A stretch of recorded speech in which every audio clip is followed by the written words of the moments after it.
Hi everybody, Marty Rubin here, and we are back for another segment of Marty's Corner. And we are really lucky to have Ray Negron here today. Ray, welcome. Thank you so much. It's good to be here. Ray Negron, who has a 40-year relationship and counting with the New York Yankees, is going to be doing Batboy Returns this Sunday, October 27th at 2 p.m. And just wanted to say a quick hello with you, Ray. And I mean, what can your fans expect here on Sunday for Batboy Returns? Well, for the old timers out there, I feel like I'm on Kiner's Corner right now. You know That's what I'm saying? So, that's right. So this is very cool. I always wanted to do that show. I never got to. The next best thing, You know, right? but this is the next best thing. You know, I mean, you're a part of the whole Mark Perlman crew. I knew Mark from the old days when Kiner was doing his show. So Yes, this is really cool. And Batboy is coming back for a third run over here. I remember the first one was incredible because it was our first, and we sold out, and the people went home happy. And every time we do a show, whether it's here or out of the state or wherever, I just want the people to leave happy. I want to be at the door, and as they're walking out, if I see the smile and the magic question, when are you coming back? That's right. Okay, That's right. and that's why we're here for the third time. And it's fun that we're going to have Doc Gooden. Doc Gooden is Wow, playing the first that's black tremendous. Yankee. People don't know that. He's playing the first black Yankee, Elston Howard. Okay, that's who he's That's playing. tremendous. And then we have the great Mickey Rivers. I love Mickey. Who Frank Sinatra loved. Frank Sinatra loved Mickey Rivers because he was so crazy and funny, and Yes. and he used to do these dance steps.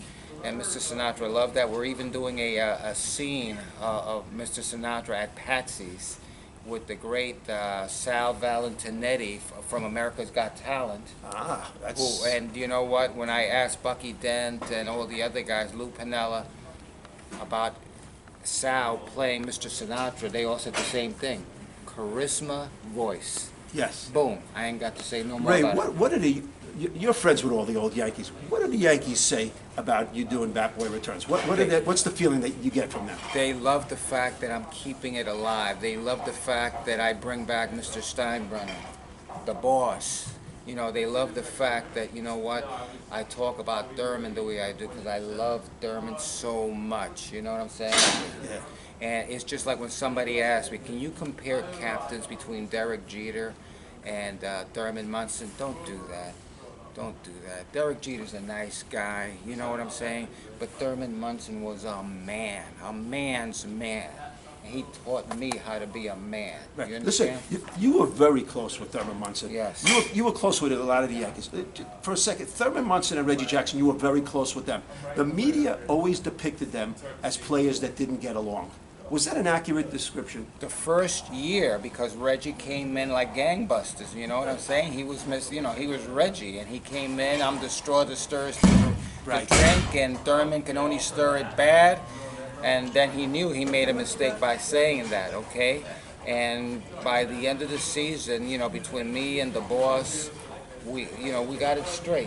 Yeah. And a guy by the name of Fran Healy, Yes. you understand? And so we did everything in our power to make that right. And let me just say, by the end of the season, Thurman and Reggie were lovers.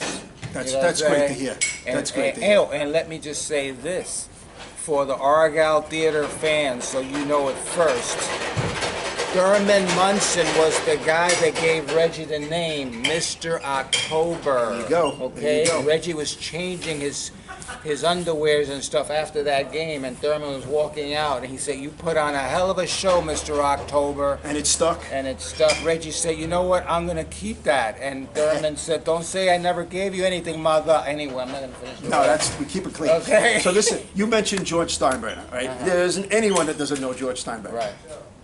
Could you just give a very brief description of how you started with the Yankees and became the Batboy and what happened with George Steinbrenner? 1973, I'm going to tell the story for the 2,754th time. 1973, I'm outside Yankee Stadium with a group of guys.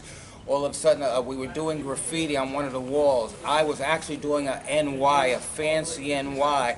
When a car pulls onto the sidewalk, two guys jump out, kind of big guys. We all said, "Look out," everybody starts to run. We tumble over each other. I'm the one that's caught. I'm the one that's put into a holding cell at the old Yankee Stadium. They were waiting to take me to the 44th precinct. All of a sudden, the guy that caught me comes back, says, "Give me the kid." They dragged me to the Yankee locker room, and as I was walking in, it looked like Oz with all the bright white pinstripe uniforms, and all of a sudden they're giving me a uniform.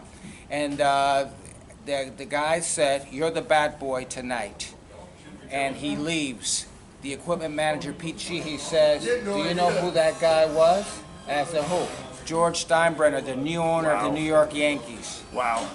Okay, That's crazy. and that started a 38-year relationship, and by the time the boss died, I'm on my 40. I'm getting ready to start my 47th season with the Yankees. Now, Ray, you were a kid when that happened. Right. Could you have ever imagined, as a kid growing up in Queens, that you were going to be starring on a stage as Batboy Returns after a 40-year relationship with the New York Yankees? Could you have ever imagined as a kid that could have happened? No, I never dreamed that because I was very shy. I was painfully shy, but yet came from a very tough situation. It was such that one time I was going to quit on myself, and Billy Martin actually had Frank Sinatra talk to me about my self-esteem, because he said he had helped Sammy Davis with the same thing. Right. And so that was something that was huge for me. Wow. You know what I'm saying? Right. And so, no, I never dreamed that. Years later, a guy named Bill Fugazi Continental, the limousine magnate, he was best friends with George Steinbrenner. And he went to Steinbrenner one day and said, "I saw a movie about you and Ray Negron." And Steinbrenner goes, "What are you, that little double-crosser? He did a movie without telling me?" I said, "No, George, it's a movie called A Bronx Tale. You got to see it. The two characters are exactly like you and Ray." That's unbelievable. He saw the movie. He fell in love with it. One way or another, he got to invite Chaz Palminteri to Yankee Stadium. One day he says to me, "I know you love A Bronx Tale, right?" I said, "Yeah, I got a surprise for you. Go out to my seats." When I go out to the seats, Chaz is sitting there. We spend the rest of the game talking about life and movies and everything else. And we've been friends for the last 25 years. It's unbelievable. And Chaz was the one that said to me, "Ray, you have to go and do this. Just like I did A Bronx Tale, go do Bat Boy." And I do this because of Chaz Palminteri. That's awesome. Now, you played minor league baseball, and you were there for all the big games for the Yankees. I mean, the biggest of the big. Right. How do you compare the butterflies, the adrenaline that you would feel as a player and watching the game in the dugout to being live on stage? Is there a comparison in the butterflies?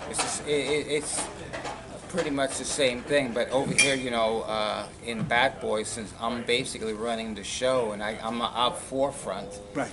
you know, I don't have time to be nervous or anything like that because you're worried about everybody else. Right.